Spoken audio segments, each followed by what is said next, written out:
चाहता हूं, जो जानना समझना बहुत जरूरी है, वो है फंडामेंटल राइट। अगर मनुस्मृति पढ़ो तो मनुस्मृति में सारे शूद्रों को मौलिक फंडामेंटल राइट से वंचित कर दिया है। मनुस्मृति ने वो सारे फंडामेंटल राइट चैप्टर नंबर 3 में बाबा साहब अम्बेडकर ने इंक्लूड कर दिए। वर्ण व्यवस्था में जो शूद्र वर्ण के लोग हैं ब्राह्मण धर्म के अनुसार, वो पिछड़े वर्ग के लोग हैं। शेड्यूल कास्ट तो अछूत है, शूद्र नहीं है, तो अछूत है। तो शूद्रों के विरोध में जो मनुस्मृति में फंडामेंटल राइट वायलेशन कर दिए, खत्म कर दिए, उस फंडामेंटल राइट को चैप्टर नंबर 3 में बाबा साहब अम्बेडकर ने पूरी तरह से डाल दिया। और ये अधिकार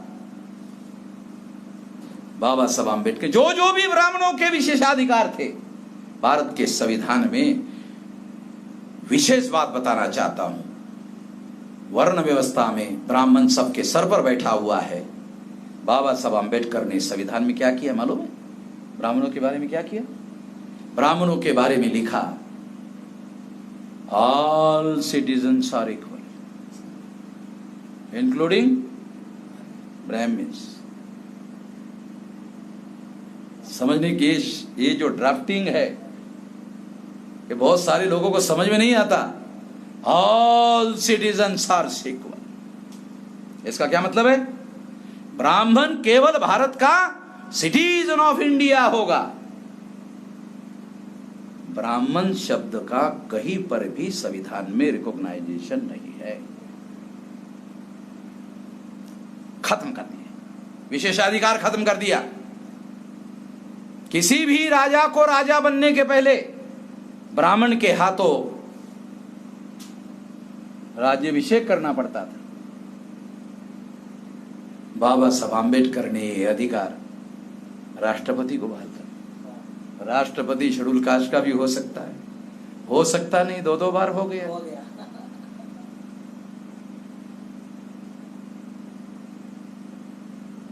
तो ये अधिकार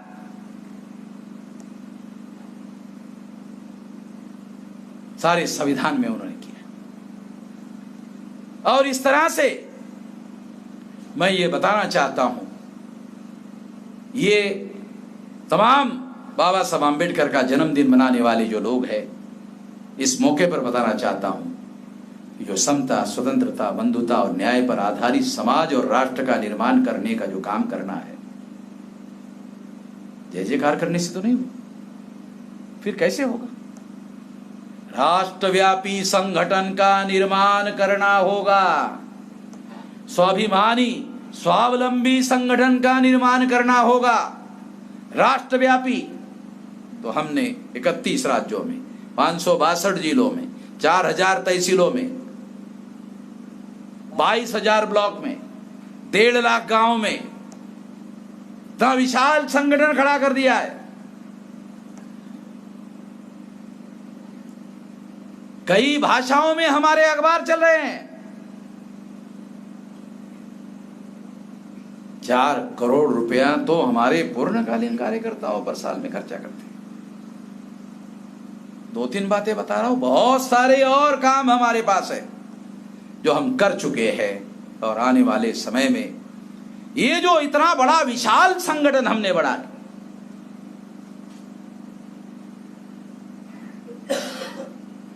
मैं 19 साल की उम्र से, अभी 64 साल की उम्र चल रही है, 44 साल से पढ़े लिखे लोगों को जगाने का काम किया और जगाकर एक राष्ट्रव्यापी संगठित शक्ति का निर्माण किया। इतनी बड़ी शक्ति का निर्माण किया कि 5 मार्च 2019 को भारत बंद किया, 29 जनवरी 2020 को दोबारा भारत बंद किया, 2 बार भारत बंद किया और टेस्ट किया कि हमारा संगठन कितना विशाल हो गया है, उसकी कितनी बड़ी ताकत हो गई है। 2 बार भारत बंद किया, कामयाब हो गए। तो हमने इतना बड़ा जगाने का 44 साल काम किया, फिर संगठन निर्माण करने का काम किया। एक तो जगाने का, फिर संगठन निर्माण करने का, और अब जनशक्ति को जगाने का कार्यक्रम शुरू कर दिया है। बड़ा परिवर्तन करना है, अगर देश में बड़ा परिवर्तन करना है तो अकेले संगठित शक्ति के बल पर नहीं होगा। संगठित शक्ति के साथ साथ जनशक्ति को जोड़ना होगा। विशाल जो हमारा संख्या का समाज है, सारे देश भर में फैला हुआ एससी, एसटी, ओबीसी, माइनॉरिटी, ये जो विशाल समूह है, SC, most backward SC, extreme backward SC, आदिवासी, नॉमिडिक ट्राइब, घुमंतो, एमबीसी, ओबीसी और माइनॉरिटी, मुस्लिम, सिख, ईसाई, बुद्धिस्ट, जैन, लिंगायत, ये जो तमाम प्रकार के लोग आज हमारे साथ काम कर रहे हैं, इतने बड़े पैमाने पर लोगों को हमने इकट्ठा किया है। अब इस शक्ति का पूरे ताकत के साथ हमारे लोगों को चाहिए कि वो जनशक्ति का निर्माण करे। संगठन शक्ति और जनशक्ति मिलाकर बड़ा बदलाव लाया जा सकता है। बड़ा बदलाव लाने के लिए जनशक्ति के निर्माण किए बगैर बड़ा बदलाव संभव नहीं है। इसलिए बड़ा बदलाव लाने के लिए गांव गांव में जाना होगा। 6.5 लाख गांवों में और 15 लाख बूथ पर आने वाले समय में हम लोगों को हमारा काम 10 साल में पूरा करना है, केवल 10 साल। और जब 10 साल में हम 15 लाख बूथ तक पहुंच जाएंगे तो क्या होगा? अगर 15 लाख बूथ पर पहुंच जाएंगे और एक बूथ पर 10 लोगों को तैयार किया तो 1.5 करोड़, 100 लोगों को तैयार किया तो 15 करोड़, 200 को तैयार किया तो 30 करोड़, 300 को तैयार किया तो 45 करोड़, इतने लोगों को मोबिलाइज कर सकते हैं। और अगर सोशल मीडिया को साथ में जोड़ दिया तो ये विशाल आंदोलन खड़ा हो जाएगा। ऐसा करना होगा और ऐसा करने से क्या हो सकता है, आखिरी बात कहकर समाप्त कर देता हूं। काशीराम जी ने सेमीफाइनल किया, अब हम फाइनल करेंगे। काशीराम जी ने सेमीफाइनल किया, अब हम फाइनल करेंगे। ज्यादा समय नहीं है, 10 साल का समय है। 10 साल में ये बड़ा बदलाव इस देश में, तुम लॉकडाउन लगाओ या कुछ भी करो, अब ये परिवर्तन रुकने वाला नहीं है। ये काम हम हर हालत में करके रहेंगे। इस मौके पर मैं इतना ही कहना चाहता हूँ।